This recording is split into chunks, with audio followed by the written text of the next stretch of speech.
to our conversation about the F-35 and 5th generation tactics. I'm going to walk everyone through our program, what the aircraft can do, why it's different probably than anything you've seen before, and there'll be lots of chance for questions as we go.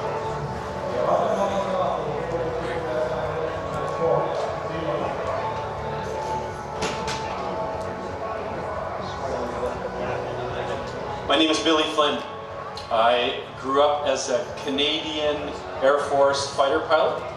I was the first baby pilot picked to fly the CF-18 34 years ago. I flew it in combat. I was the commander of the Canadian forces that flew over Kosovo and Serbia in 1999. My father was a fighter pilot. I flew the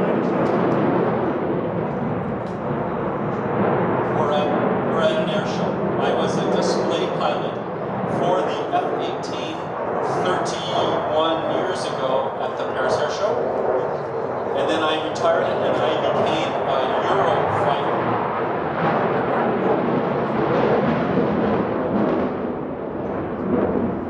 I flew Eurofighter Typhoon as a test pilot in Germany for what is now Airbus Defence. And then I came to Lockheed Martin 15 years ago.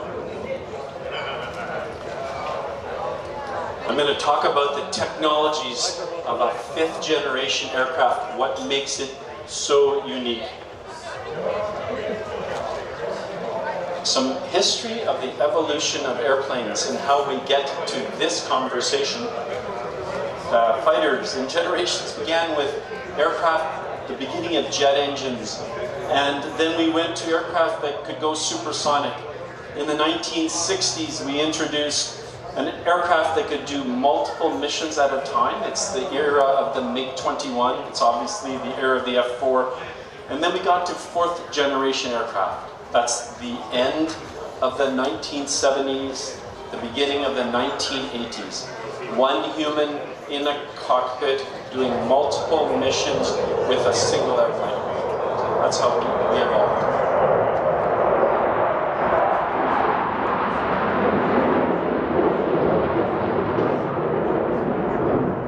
And then we made a leap. We made a leap in the early 2000s to something completely different, and that's 5th generation. So let me take some time to explain the legacy, older 4th generation capabilities, and then what 5th generation is all about. F-16, F-18, Typhoon, Rafale, Gripen are all fabulous airplanes. A pilot learned to integrate multiple sensors to see not just what was in front of him or her, but also behind them. We learned how to put different painting or paints or coatings on the airplane to make it more difficult to see. We made countermeasures so he or she would be protected in combat.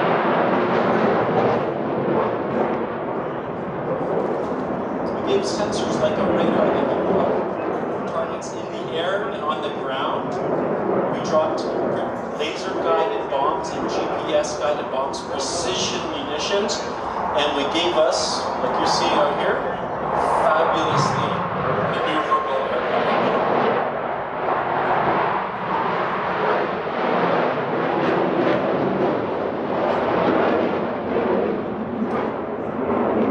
There's a limitation to all of this. And the limitation is that the human, the man or woman, could only do so much in a cockpit. And it is a lot like a video game. At some point, it became so complex, so complicated, that the human could not keep up anymore. And just like a video game, at some point, the video game won. That was never going to change. I don't care. I have a 14-year-old son. Okay? I don't care how good my son is. In video games, he's never going to win all the time. And that had to change. And it changed with 2 parts. And the leap from here, 20 years of research to get to 5th generation, which introduces what's called sensor fusion, and then the technologies that go with stealth that I will explain in detail. So one of the highlights in the last couple of years, I'm going to start it here to show you.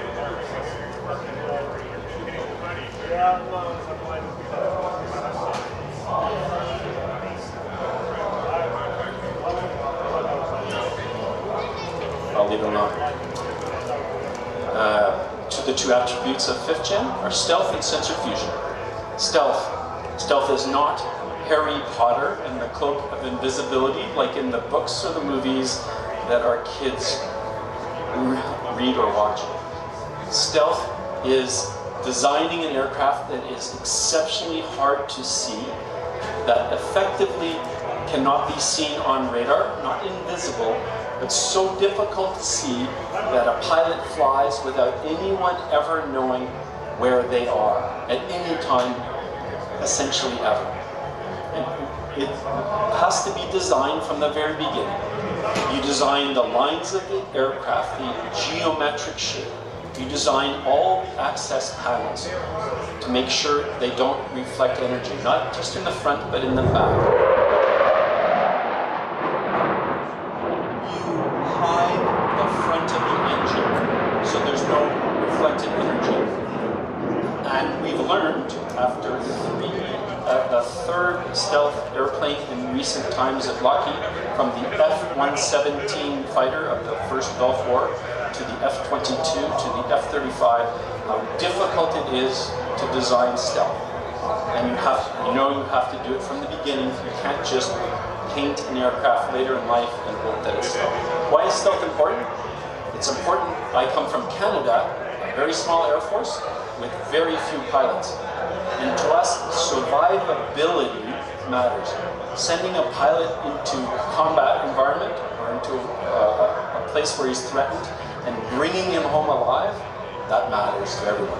It matters to our friends. It matters because we want our sons and daughters to come home each time.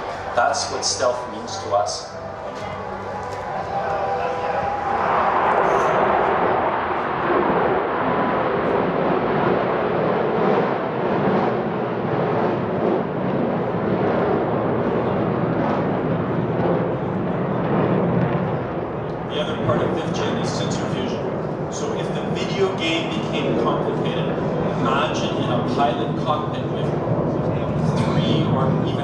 Displays for the human to look at.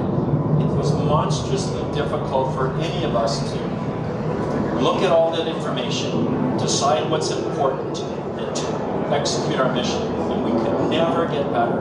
So we changed the rules. We changed the game. With the computing power, first in the F-22 and now in F-35, we take all the information we see. So that's 360 degrees around the cockpit, hundreds of kilometers ahead of us and all around, everything in the air, on the ground, in the sea, and we feed it all in and process it and filter it and prioritize it, and we give the pilot a single, simple display to look at. And I don't care where the information comes from, I only care who's a good guy. Who's a good guy and who's a bad guy. That is completely different from the paradigm before where a human had to look at 4 displays and try to understand everything that was in front of him. Now we make it simple and easy. And how good is it? It was first introduced in the F-22 Raptor, which is a fighter jet flown only by the United States Air Force. That aircraft has 2.2 million lines of code in it. And it was improved, finessed for the F-35. We have 8.6 million lines of software code and more elaborate sensors in our aircraft. And we learned from the F-22, made it even better for the F-35. When you fly in an F-35, you see everything that exists in front of you, off to the side and behind you. And never before did a pilot have that much information in front of him or in such an easy way to understand. So I I fly with stealth, which means I essentially cannot be seen while I do my mission, and I see everything that exists. When it comes to the air-to-air mission, that's a massive, unfair advantage. You fly every day, and no one ever knows where you are, when you're coming, when you're going. And you see everything. You always see your adversary. And how effective are we? We have demonstrated in the most difficult exercises in the world. I'd love to talk about Red Flag is the name of a famous war game in Las Vegas, Nevada in the United States, against the most sophisticated threats in the world, against the best adversaries in the world, in the F-35 pilots. Have already come back 20-1 against their adversaries. So they're 20 times better than the best adversaries that exist in the world. And the best we ever did as that F-16, F-18 Typhoon pilot was 2-1. And now we're already showing 20-1 times better than before. That's what the advantage is in air-to-air.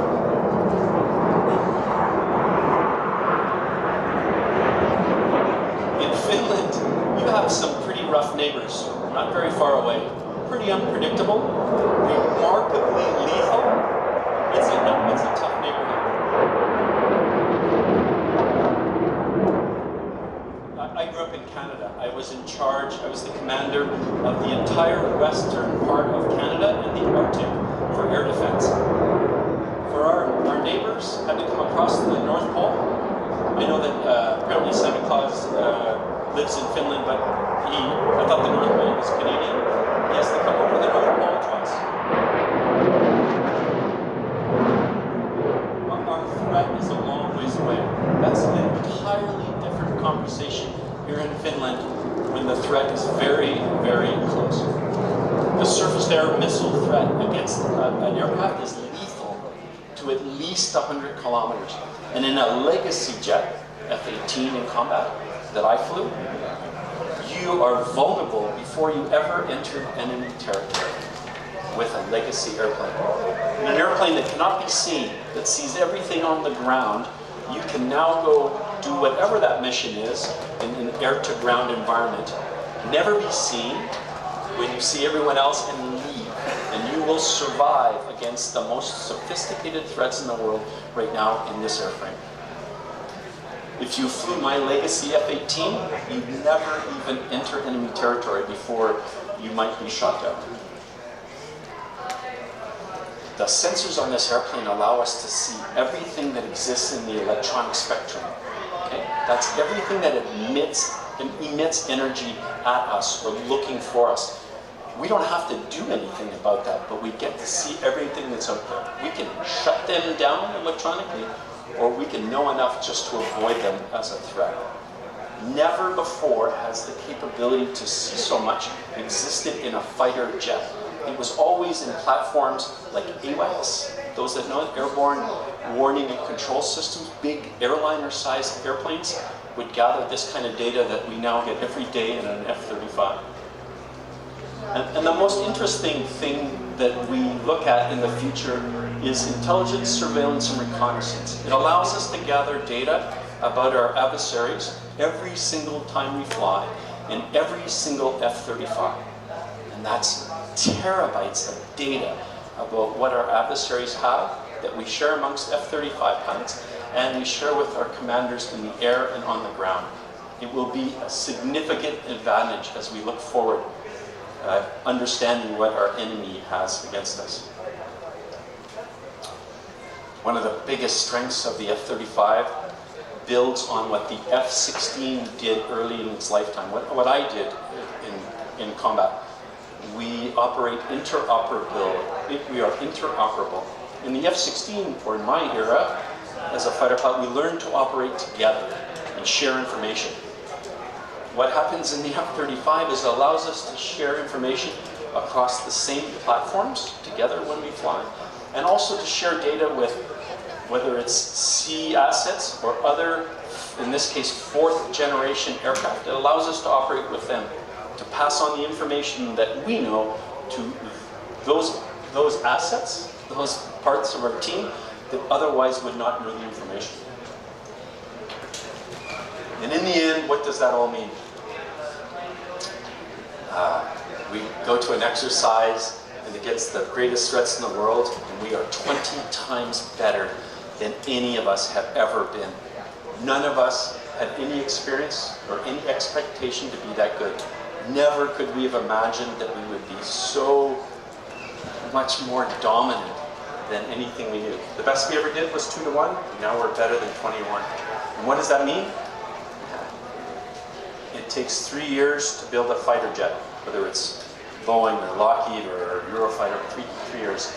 We like to say it takes 26 years to build a fighter pilot. Airplanes are expensive. The men and women that fly them are irreplaceable in our small air forces, like I grew up in. That's the biggest number that matters to us. 26 years to build the human that's going to operate that. In an aircraft that is survivable, they're going into harm's way and coming back every single time. To me, that's the discriminator that ends the conversation about 4th generation fighters versus what 5th gen is all about. It's all about survivability. That's all I have for today. Just for fun, if you're out tonight, we're going to host a live Twitter chat at 7 p.m. this evening. Answer all the questions you have, the interesting ones, the fun questions, and maybe even some of the hard questions. That's all I have. I'd be happy to entertain any questions if you have them. Yes, please. So what are the sacrifices for the stealth? What are the sacrifices for stealth? In a 6-minute display at the Paris Air Show in 2017, I did a demonstration to show maneuverability that was better than the F-18, powerful like the F-16, and on par with the F-22 for maneuverability. I think we ended the conversation forever about the maneuverability of the F-35 and stealth. The interesting thing, so that's my answer about maneuverability. But let me tell you what we have learned about maintaining stealth. The F-117 was a black airplane with really aggressive shapes on it. And it flew at night, first seen by the public in the first Gulf War. It was really difficult to maintain the stealthiness of it over its lifetime. So that was our first recent attempt in recent years. Then we produced the F-22 aircraft with phenomenal maneuverability, incredibly fast, dominant, but maintaining stealth was also difficult for it. Easier than the F-117, but still difficult. We worked very hard on F-35, understanding all the places where it will fly in the freezing cold, on aircraft carriers in the hot desert.